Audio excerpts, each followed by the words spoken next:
commercial break, because he was kind of stunned by the gravity of what happened to Drew Brees, as were many. I don't think many people expected the injury to be as severe as it was, but our Ed Werder is essentially saying that Drew Brees has 3 fractured ribs on the left side of his body. They thought those were incurred in that big win over Tampa Bay on Sunday Night Football a little over a week ago.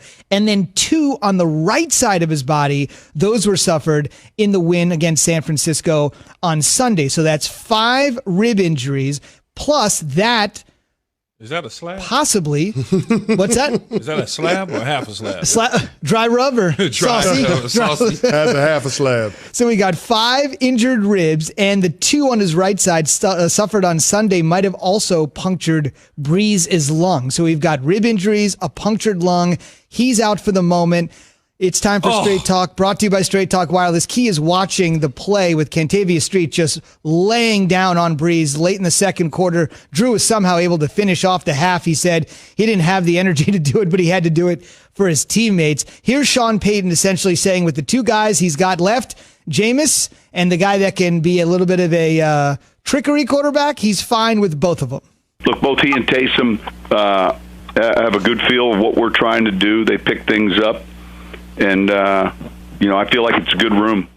So that's simple, short, and sweet from Sean Payton. Last year, of course, you may remember, Drew Brees was hurt, Chris. They had to go to Teddy Bridgewater, who played well. He was 5-0. It's just everyone's individual opinion on what you think on Bridgewater versus Winston. But Jameis came in, played in the second half after Drew got knocked out, 6 for 10, 63 yards. Very manageable. The Saints are hosting the Atlanta Falcons this weekend. Yeah, I mean, when you look at the upcoming schedule for the Saints, the next 4 games, they got the Falcons twice, they've got the Broncos, and they've got the Eagles. So it's not necessarily murderer's row, but it's going to be up to Jameis Winston to take care of the football, and that's going to determine how much success this team is going to have, because it almost feels like this team has had a shift in identity. In past years, they've been known for their offense, but this year you're talking about them having a top 10 defense. And that's really been the catalyst for them being able to get things going. And if they're going to stay atop of the NFC South, that's what's going to have to carry in the rest of the way, because Drew Brees is going to miss a few weeks. Stephania Bell said this is going to be a couple of weeks injury, 2, maybe even 3 weeks. So you got to have somebody to be able to hold down the fort. I think that person is Jameis Winston, because they want to keep Taysom Hill in his role. But it's going to be up to Jameis Winston not to turn the football over. To me, that's the biggest key for him.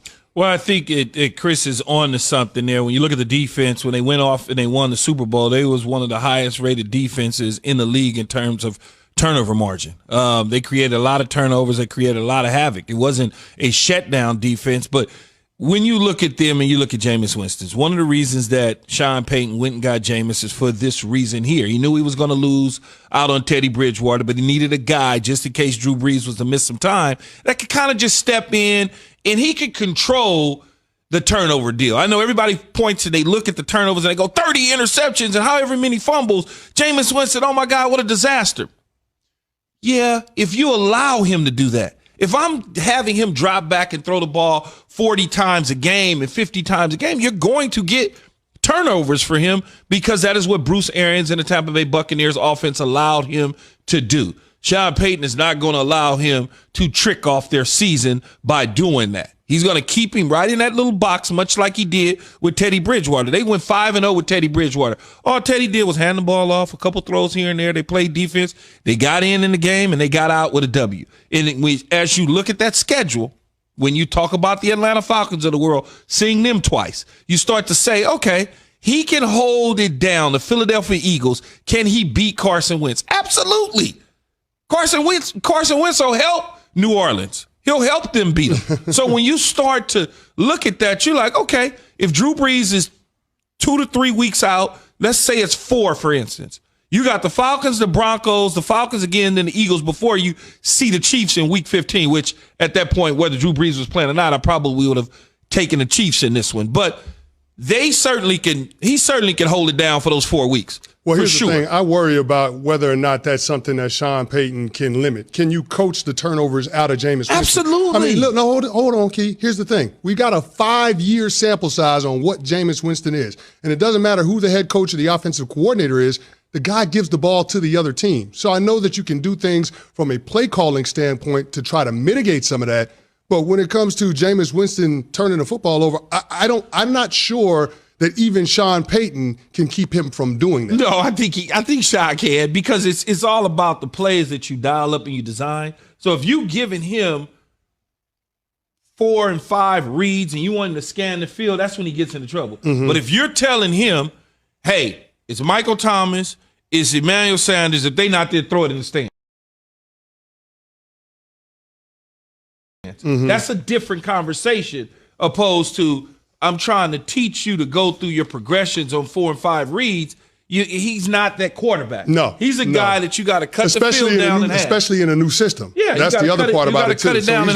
He's learning this on the fly, and I think the offense will be a little bit different than what we've seen with Drew Brees. You kind of have to throw out what you saw against the 49ers when Jameis came in last week, because they're not the same quarterback. They're not going to see the game the same way. But to Key's point, it's about Sean Payton making sure that Jameis Winston understands when the opportunities are there to be aggressive versus when to make sure that you take care of the football and let's just get out of this series with a punt. Think about Teddy Bridgewater when he took over. Teddy Bridgewater's first throw was 25 yards. Yeah. Now, they were not allowing him to push the ball down the field. Everything was right in front of him where he could see it nice and clean and get it out. 3-step drops, not trying to have him do 7-step, not trying to have him do too many play actions, just nice and easy. And then Taysom Hill is still going to be in his role, like Canty said, where you're going to mix it up a little bit, where he's going to be able to come in and kind of keep the defense on their heels a little bit to get them to kind of say, okay, we don't really know exactly what this is. Is he going to run? Is he going to throw?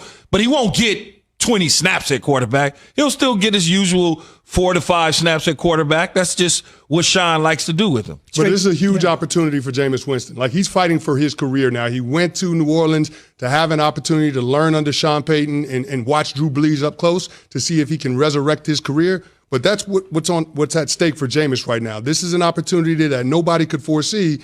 And now that the Saints are in this position where they're going to be missing their quarterbacks for a few weeks for the second consecutive year, it's going to be up to Jameis Winston to try to hold the ship and stay afloat. And based on how he does, I think is going to determine the trajectory of his career. His career in New Orleans, I must say, he's not going anywhere else. He will be the New Orleans Saints quarterback, depending on what happens in these next several games as a starter, moving forward when Drew Brees retire. He will not be like Teddy Bridgewater going to another team. Interesting. Indeed. And to Chris's point, Drew Brees is 41. He signed a 2-year deal. He's essentially halfway through it when this year is done. And the other subject that isn't being discussed, but we'll talk about it as the season goes on, this puts the Bucs right back in the division race. Right now, New Orleans is 7-2, Tampa 7-3. New Orleans swept the season series, so they have the game in hand. But if it's a 4-week injury, like he postulates, it could be a 4-week, could be 3 weeks.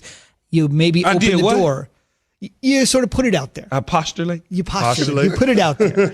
It is possible you get an opportunity here for Brady to smell blood and say, hey, we might not have to make the wild card. If Jameis is in there for any extended period of time, we can get in there and win, and obviously doing it with Jameis's old coach, Bruce Arians. I know we got to get out of here and get the break, but here's the great thing. Jameis doesn't have to see the Buccaneers, so he doesn't have to worry about that, right? He doesn't have to worry about playing against his old team. You're right, Bruce. No risk it, no biscuit, as he used to say. Sean ain't going to risk it with Jameis. Straight Talk Wireless, no contract, no compromise. This morning, we're asking on the Dr. Pepper Twitter feed, who deserves the most blame for Carson Wentz regressing?